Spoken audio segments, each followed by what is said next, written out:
اور اے امتیوں یاد رکھو، آگے بڑھنے سے پہلے اتنا کہوں، اے امتیوں یاد رکھو میرے آقا معراج کے موقع پر تمہیں بھولے نہیں ہیں، ہر مقام پر ہمیں یاد رکھا ہے۔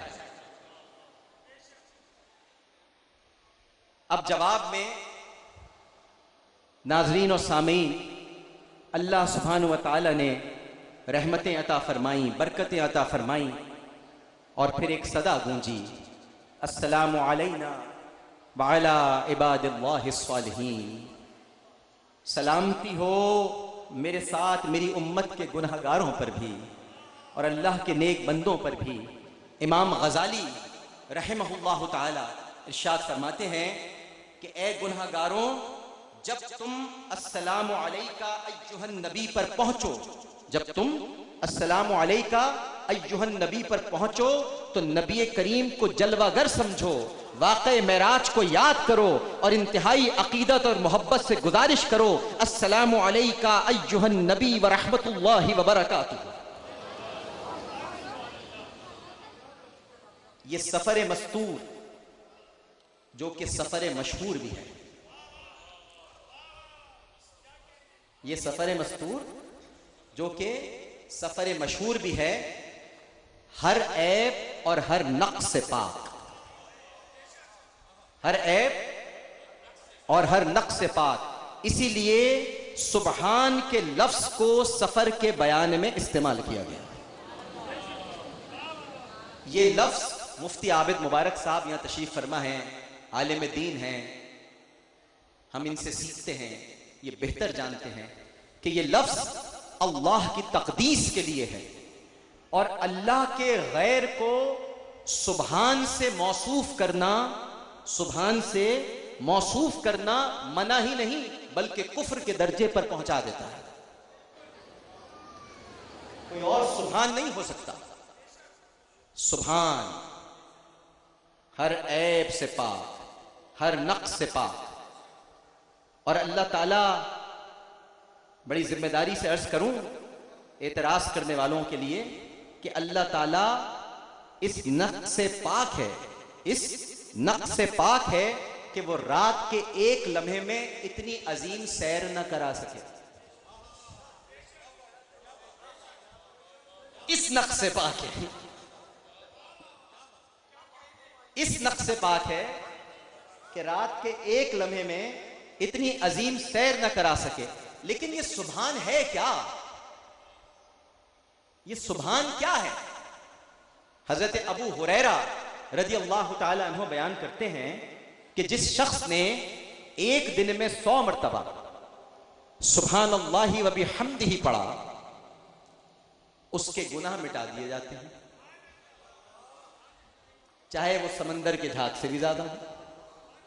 حضرت ابو ذر غفاری رضی اللہ تعالیٰ عنہ بیان کرتے ہیں کہ میں نے عرض کیا یا رسول اللہ صلی اللہ علیہ وآلہ وسلم، آپ پر میرے ماں باپ فدا ہوں، اللہ تعالیٰ کا کون سا کلام سب سے زیادہ محبوب ہے؟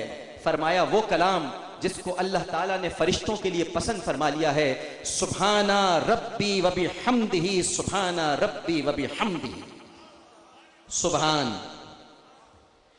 حضرت جابر رضی اللہ تعالی عنہ، جابر بن عبداللہ رضی اللہ تعالی عنہ بیان کرتے کہ نبی کریم صلی اللہ علیہ وآلہ وسلم نے فرمایا جس شخص نے سبحان اللہ العظیم کہا اس کے لیے جنت میں کھجور کا ایک درخت لگا دیا جاتا ہے۔ سبحان، یہ سب سبحان ہے، یہ سبحان کی عنایتیں ہیں۔ حضرت ابو ہریرہ رضی اللہ تعالیٰ عنہ بیان کرتے ہیں کہ نبی کریم صلی اللہ علیہ وآلہ وسلم نے ارشاد فرمایا کہ 2 کلمے زبان پر ہلکے ہیں، میزان میں بھاری ہیں، اللہ کے نزدیک محبوب ہیں، سبحان اللہ و بحمدہ، سبحان اللہ العظیم، سبحان۔ حضرت سمورہ بن جندب رضی اللہ تعالی عنہ بیان کرتے ہیں کہ اللہ کے رسول صلی اللہ علیہ وآلہ وسلم نے ارشاد فرمایا کہ اللہ کے نزدیک سب سے محبوب کلام 4 ہیں، سب سے محبوب کلام 4 ہیں، سبحان اللہ والحمد للہ ولا الہ واللہ اکبر۔ تم میں سے جو شخص بھی ان کلام سے ابتدا کرے اسے کبھی کوئی نقصان نہیں ہوگا. یہ تو ہے سبحان. اور اس کے بعد کیا ہے؟ اسرا. سبحان تو سمجھ گئے نا؟ سبحان میں فائدے ہی فائدے ہیں، عنایتیں ہی عنایتیں ہیں، بخشش ہی بخشش ہے، مغفرت ہی مغفرت ہے، ثواب ہی ثواب ہے، اجر ہی اجر ہے، نیکیاں ہی نیکیاں ہیں، ارے جنت ہی جنت ہے. جبھی تو وہ سبحان ہے. اور اب آ گیا اسرا. اس کے معنی ہے رات کو لے جانا. جی رات کو لے جانا. حضرت لوط سے فرمایا فَأَسْرِي بِأَهْلِكَ. کیا فرمایا؟ فَأَسْرِي بِأَهْلِكَ، کہ آپ رات میں اپنے اہل خانہ کو لے جائیں. حضرت لوط سے فرمایا. اور پھر نبی کریم کے لیے اشارہ ہو رہا ہے سبحان الذی اسرا بعبدہ لیلا من المسجد الحرام الی المسجد الاقصی. اب یہ عبد کیا ہے؟ اسرا رات، سبحان پاک، عبد کیا ہے؟ بھئی عبد چار قسم کے ہوتے ہیں. ایک تو عبد وہ جو کہ غلام ہو، جس کا بیچنا اور خریدنا جائز ہے، لیکن اسلام نے آ کر اس روایت کو ختم کر دیا. ورنہ پہلے یہ کہا جاتا تھا العبد بالعبد، غلام کے بدلے غلام. دوسرا عبد کون سا ہوتا ہے؟ دوسرا عبد وہ ہے جو اپنے اختیار کے بغیر اضطراری طور پر اللہ تعالیٰ کی اطاعت کرتا ہے. اس لحاظ سے ہر چیز عبد ہے، ہر چیز عبد ہے جو اللہ کی عبادت کر رہی ہے. تھوڑی سی گاڑی بات ہوگی لیکن آگے جا کر گاڑی ہمیشہ میٹھی ہوتی ہے. تھوڑا سا گاڑا پن ہے تو دوسرا عبد تو یہ ہو گیا. اب ایک اور عبد ہے، تیسرا عبد. وہ کون سا عبد ہوتا ہے؟ وہ لوگ جو اپنے اختیار سے غیر اللہ کی عبادت کرتے ہیں، یعنی جھوٹے معبودوں کی عبادت کرتے ہیں، اللہ کے سوا کسی اور کو معبود قرار دیتے ہیں. یہ بھی عبد ہیں. اب ایک اور عبد ہے جو لوگ اپنے اختیار سے اللہ کی عبادت کرتے ہیں. جو لوگ بھئی حاضر ہے نا آپ سب لوگ. میں نے آپ کو بتایا کہ یہ ایکیڈیمک تقریر ہے، تھوڑی مشکل ہے. جو لوگ اپنے اختیار سے اللہ کی عبادت کرتے ہیں اور اپنے آپ کو اللہ کا عبد کہتے ہیں، لیکن ان کی عبادت ناقص ہے. ان کی عبادت ناقص ہے. لیکن پریشان مت ہو، اگر ناقص ہے تو پتہ ہے خدا نے کیا کہا؟ قُلْ يَا عِبَادِيَ الَّذِينَ أَسْرَفُوا عَلَىٰ أَنفُسِهِمْ لَا تَقْنَطُوا مِن رَحْمَةِ اللَّهِ. ناقص ہونے پہ گھبراؤ مت. آپ کہیے، پیارے کہہ دیجئے، اے میرے بندوں جنہوں نے اپنی جانوں پر زیادتی کی ہے، اللہ کی رحمت سے مایوس مت ہو. اور جو اپنے اختیار سے اللہ کی عبادت کرتے ہیں ان کی عبادت بہت کامل ہوتی ہے اور اللہ کو پسند ہوتی ہے، اور وہ اللہ تعالیٰ کے مثالی عبد ہوتے ہیں. مثالی عبد. اللہ تعالیٰ ان کے عبد ہونے پر ناز فرماتا ہے اور فخر فرماتا ہے کہ یہ میرے بندے ہیں.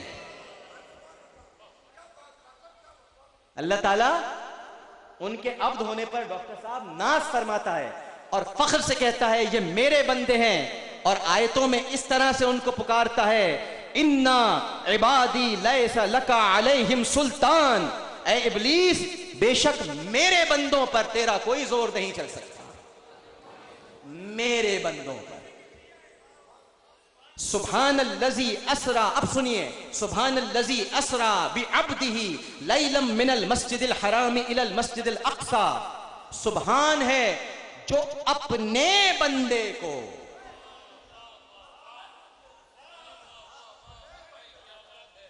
بندے کو نہیں، اپنے بندے کو سبحان الذی اسرا بعبدہ. بھائی تمام انبیاء علیہم السلام، تمام انبیاء علیہم السلام اللہ تعالیٰ کے کامل عبد ہیں زور سے بولو ہیں. لیکن محمد مصطفیٰ صلی اللہ علیہ وآلہ وسلم اللہ تعالیٰ کے کامل ترین عبد بھی ہیں اور محبوب ترین عبد بھی ہیں. کامل بھی ہیں اور محبوب بھی ہیں. اور اس آیت میں فرما دیا کہ وہ اپنے بندے کو لے گئے. اب ایک سوال پیدا ہوتا ہے، سوال اٹھاتے ہیں بھائی، آج ایک سوال اٹھاتے ہیں. سوال یہ پیدا ہوتا ہے، ڈاکٹر فضل احمد صاحب آپ حدیث کے استاد بھی ہیں، بچوں کو پڑھاتے ہیں، پی ایچ ڈی کراتے ہیں. یہ بتائیے، ایک سوال ہے کہ اللہ نے رسول کا ذکر کیوں نہیں کیا؟ یہ کیوں نہیں فرمایا کہ سبحان ہے وہ جو اپنے رسول کو لے گئے؟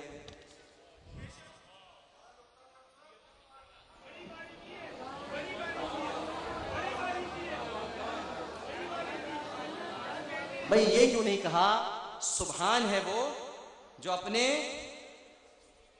رسول کو لے گیا؟ اب جواب سنو گے، جواب سنیے گا. تو جواب سننے کے لیے توجہ چاہوں گا تاکہ سبحان اللہ کی صدائیں بلند ہوں. جواب سنیے گا. بھائی ڈاکٹر صاحب یہ کیوں نہیں کہا کہ سبحان ہے وہ جو اپنے رسول کو لے گیا؟ اس لیے نہیں کہا کہ رسول وہ ہے، رسول وہ ہے جو اللہ کے پاس سے بندوں کی طرف آئے.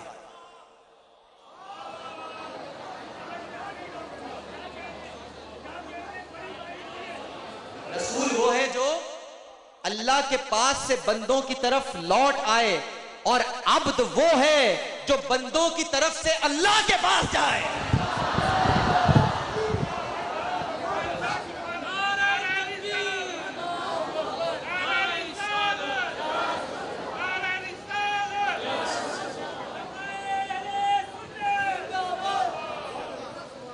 رسول وہ ہے جو اللہ کی طرف سے بندوں کے پاس لوٹ آئے، اور عبد وہ ہے جو بندوں کی طرف سے اللہ کے پاس جائے. اور یہ اللہ کے پاس سے آنے کا نہیں، جانے کا وقت ہے. آ تو گئے، اب یہ آنے کا نہیں، جانے کا وقت ہے. لہٰذا یہاں رسول کا ذکر نہیں کیا، عبد کا ذکر مناسب تھا. اور محض آپ کو عبد نہیں کہا بلکہ عبدہ فرمایا. عبدہ، دیکھیے عبدہ کیا ہوا؟ اس کا بندہ، میرا بندہ. اب تو دنیا میں ہزاروں ہیں، میں بھی عبد ہوں. فخر ہے مجھے کہ میں اس کا عبد ہوں، ناز ہے مجھے کہ میں رب کا عبد ہوں. ارے غرور ہے اس بات پر کہ میں رب کا عبد ہوں، اور کسی بات پہ فخر نہیں، اور کسی بات پہ غرور نہیں. سارے غرور خاک میں مل جائیں بس سوائے اس غرور کے کہ میں اپنے رب کا عبد ہوں.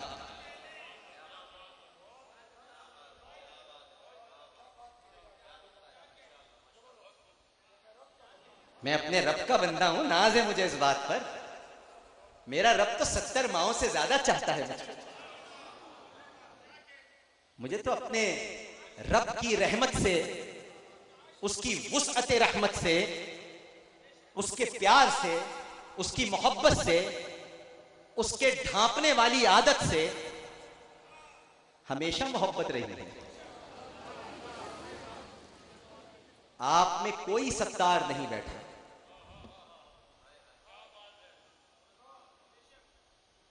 آپ میں سے کوئی ستار نہیں ہے، ستانے والے ضرور ہیں. وہ ستار ہے، وہ چھپانے والا ہے. آپ کو عیب نظر آ جائے تو بتانے کے لیے پیٹ میں درد اٹھتے ہیں.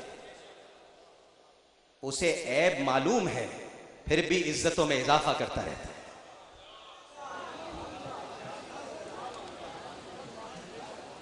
ستار العیوب. تو کیا فرمایا؟ اس کا بندہ. اب تو دنیا میں ہزاروں ہیں، لیکن کامل عبد کون ہوا ڈاکٹر صاحب؟ کامل عبد وہ ہوا جس کو مالک خود کہے یہ میرا بندہ ہے.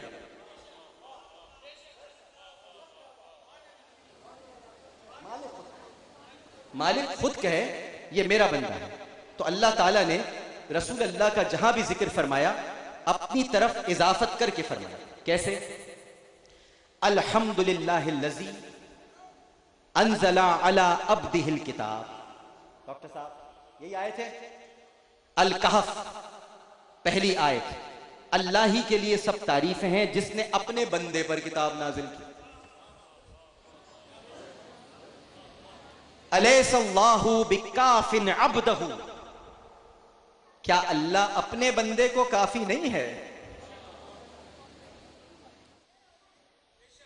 تو یہ اپنا بندہ ہے، اور اسی لیے اس کو رات کو لے جایا گیا. ابھی رات میں بھی آتے ہیں نا. اب ایک سوال یہ ہے، واقعات تو آپ کو سب بتاتے ہیں، میں سوالات اٹھا رہا ہوں. ایک سوال یہ ہے، اور یہ چونکہ حدیث کے استاد یہ بھی ہیں، مفتی عابد مبارک صاحب بھی موجود ہیں، مفتی عبد القادر صاحب بھی ہیں، مفتی محمد نعیم مدنی صاحب بھی ہیں، سروت اعجاز قادری صاحب بھی یہاں تشریف فرما ہیں. ان سب کی موجودگی میں یہ سوال اٹھاتا ہوں کہ مجھے یہ بتائیے اس کی کیا وجہ ہے کہ حضرت موسیٰ علیہ السلام نے تمام نبیوں میں سے صرف حضرت موسیٰ علیہ السلام نے نبی کریم کی امت کے لیے نمازوں میں تخفیف کی سفارش کی. کسی اور نبی نے کیوں نہیں کی؟ کسی اور نبی نے کیوں نہیں کی؟ صرف حضرت موسیٰ علیہ السلام نے نماز میں تخفیف کی سفارش کیوں کی؟ اس کا جواب یہ ہے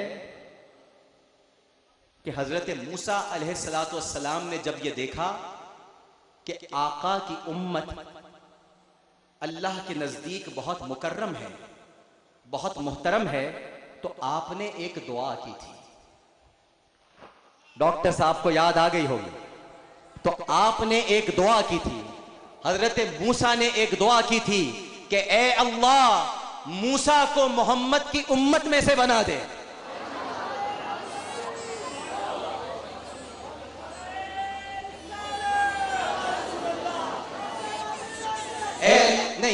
اے اللہ موسیٰ کو محمد کی امت میں سے بنا دے. اب وہ تو نبی تھے، امت میں سے ہو نہیں سکتے تھے، لہٰذا امت میں ہونے کا تصوراتی حق اس طرح ادا کیا کہ نماز میں تخفیف کی سفارش کروا دی.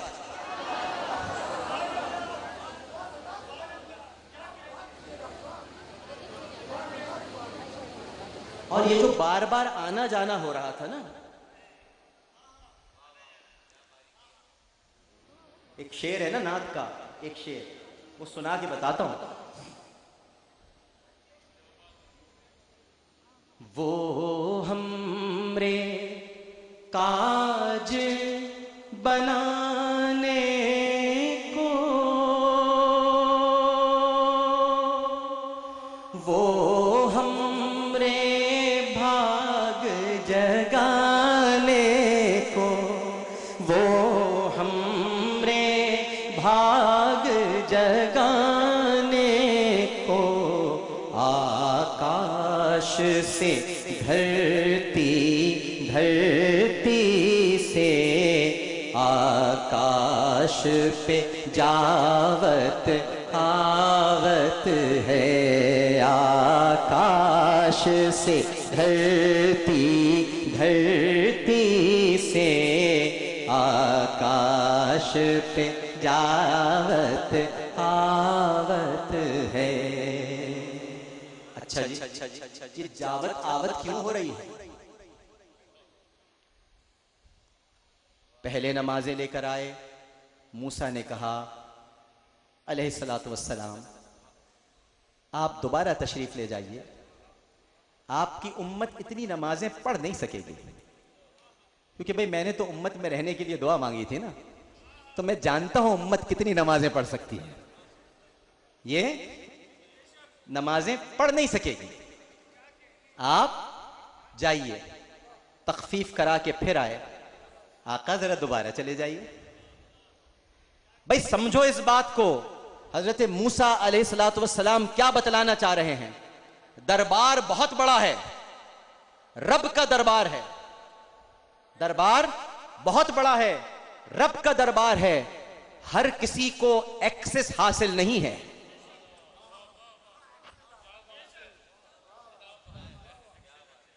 میں آپ کو صرف مشورہ دے سکتا ہوں, جا نہیں سکتا. جا تو آپ ہی سکتے ہیں, بس جا تو آپ ہی سکتے ہیں. جائیے آئیے, جائیے آئیے, جائیے آئیے. ارے در حقیقت موسیٰ علیہ السلام محمد مصطفیٰ صلی اللہ علیہ وآلہ وسلم کو امت کے لیے نہیں بھیج رہے تھے, اپنے لیے بھیج رہے تھے کہ بار بار دیکھوں تو صحیح اللہ کو دیکھنے کے بعد محمد کیسا لگتا ہے.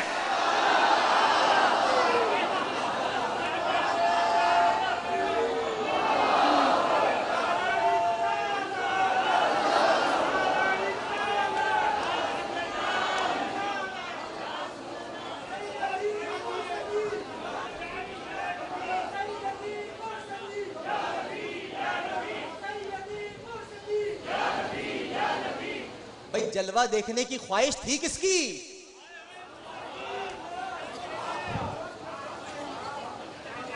جلوہ دیکھنے کی خواہش تھی کس کی؟ موسیٰ کی. نہ دیکھ پائے, بے ہوش ہو گئے. اب محمد کو دیکھتے ہیں, خدا کو دیکھ لیتے ہیں.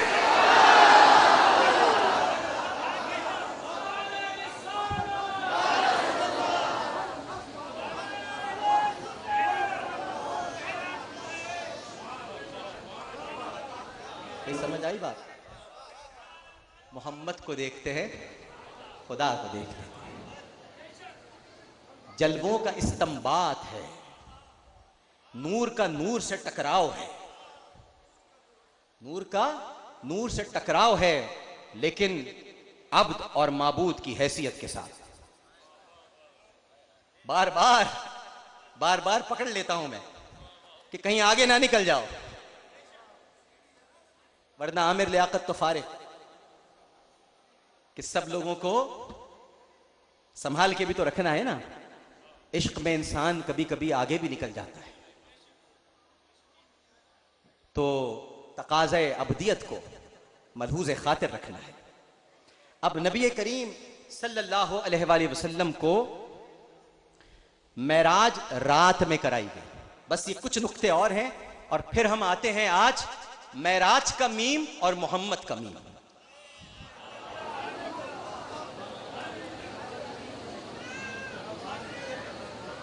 نبی کریم کو معراج رات میں کرائی گئی, دن میں نہیں. کیوں نہیں کرائی بھائی؟ کیونکہ رات میں خلوت ہوتی ہے. آپ کی بڑی توجہ چاہوں گا, آپ میرے استاد بھی ہیں, کہ رات کو خلوت ہوتی ہے, اور یہ وقت بادشاہوں کے ساتھ گفتگو کا ہوتا ہے. بادشاہوں کے ساتھ مجالست اور ان سے مناجات کا وقت ہوتا ہے. اللہ تعالیٰ نے متعدد انبیاء کو رات کے وقت کرامات سے نوازا ہے. رات کے وقت حضرت ابراہیم کے متعلق کیا فرمایا؟ فَلَمَّا جَنَّ عَلَيْهِ اللَّيْلُ رَآ كَوْكَبًا, جب ان پر رات کی تاریکی چھا گئی تو انہوں نے ایک ستارہ دیکھا. حضرت لوط کے متعلق فرمایا فَأَسْرِي بِأَهْلِكَ بِقَطْعٍ مِّنَ اللَّيْلِ, آپ اپنے گھر والوں کو لے کر رات کے تاریک حصے میں نکل جائیں. پھر موسیٰ سے 30 راتوں کا وعدہ کیا. اللہ تعالیٰ نے متعدد آیات میں رات کے ذکر کو دن پر مقدم کیا, نہیں کیا؟ وَجَعَلْنَا اللَّيْلَ وَالنَّهَارَ, اور ہم نے رات اور دن کو دو نشانیاں بنا دیا. یعنی وَجَعَلْنَا لَيْلًا وَالنَّهَارَ آیتین, ہم نے رات اور دن کو دو نشانیاں بنا دیا. وَلَلَّيْلُ سَابِقُ النَّهَارِ, اور نہ رات دن پر سبقت کرنے والی ہے. یاد رکھیے کہ رات اصل ہے, رات اصل ہے, اور چاند کی تاریخ کی ابتدا بھی رات سے ہوتی ہے. چاند کی تاریخ کی ابتدا بھی رات سے ہوتی ہے. ہر رات کے ساتھ دن ہوتا ہے, اور کبھی صرف دن ہوگا, رات نہیں ہوگی, جیسے قیامت کا دن. رات نہیں ہے, قیامت کا دن ہے, رات نہیں ہے. رات کے وقت میں دعا قبول ہوتی ہے, اللہ کی طرف سے مغفرت اور عطا کو نزول ہوتا ہے. رات کے ایک پہر آسمان دنیا پر اللہ نزول اجلال فرماتا ہے. نبی کریم رات میں سفر کرتے تھے, ہجرت کے لیے رات کو گئے, غار ثور میں رات کو ٹھہرے, غار ثور سے رات کو نکلے, مدینہ منورہ رات کو پہنچے, صبح کا انتظار کیا. سب کچھ رات میں ہو رہا ہے. رات کا وقت عبادت میں کوشش کرنے کا ہے, اور نبی کریم رات کو اتنی عبادت کرتے کہ آپ کے قدمین پاک متورم ہو جاتے. یا ایھا المزمل قم اللیل الا قلیلا, اے چادر اوڑھنے والے رات کو قیام کیجئے مگر تھوڑا, مگر تھوڑا. سو جب آپ کی عبادت زیادہ رات میں ہوتی تھی تو معراج بھی آپ کو رات میں کرائی گئی. عبادت بھی آپ کی رات میں, معراج بھی آپ کی رات میں. یوں تو تیرے جلووں سے آقا ہر رات منور تھی, لیکن جس رات تجھے معراج ہوئی اس رات کا عالم کیا ہوگا. جس رات تجھے معراج ہوئی اس رات کا عالم کیا ہوگا. تو یہ رات کی داستان ہے, رات کے قصے ہیں, رات کا سفر ہے, اور ہم بھی کب موجود ہیں؟ رات میں موجود ہیں. ہم اس محفل میں رات میں موجود ہیں. ابھی ہم دعا کریں گے, رات میں کریں گے. وقت کیوں تھما تھا ڈاکٹر صاحب, وقت کیوں تھما تھا؟ رات کے قلیل حصے میں رسول کریم کا جسم و جان کے ساتھ عین حالت بیداری میں عظیم الشان جو سفر ہوا, جو زمان و مکان کی قید سے آزاد ہو کر ہوا, یہ میرا اور آپ کا مشاہدہ ہے. کیا مشاہدہ ہے؟ بس اتنا بتا دوں, سمپل مثال دوں گا, زیادہ گہرائی میں نہیں جاؤں گا. آپ کے گھر میں بیک وقت ریڈیو بھی چلتا ہوگا, ٹی وی بھی چلتا ہوگا, پنکھے بھی چلتے ہوں گے, ریفریجریٹر بھی, فریج بھی, بہت ساری الیکٹرانک کی اشیاء آپ کے گھر میں چلتی ہوں گی. لیکن وہ آپ کا مکان ہے, وہ آپ کا مکان ہے. آپ اس بات پر قادر ہیں کہ مین سوئچ بند کریں اور ساری چیزیں رک جائیں.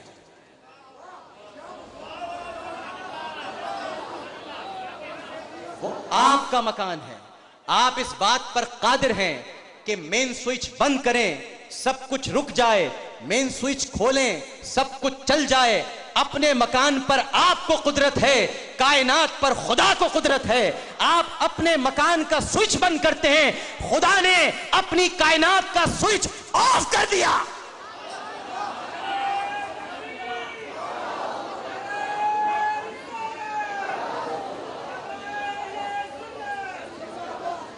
خدا نے اپنی کائنات کا سوئچ آف کر دیا.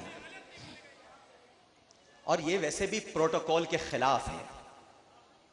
جب کوئی بادشاہ آتا ہے یا وزیر اعظم آتا ہے, ابھی چین کے وزیر اعظم پاکستان تشریف لائے, سڑکوں پر چلنے والوں کو روک دیا گیا.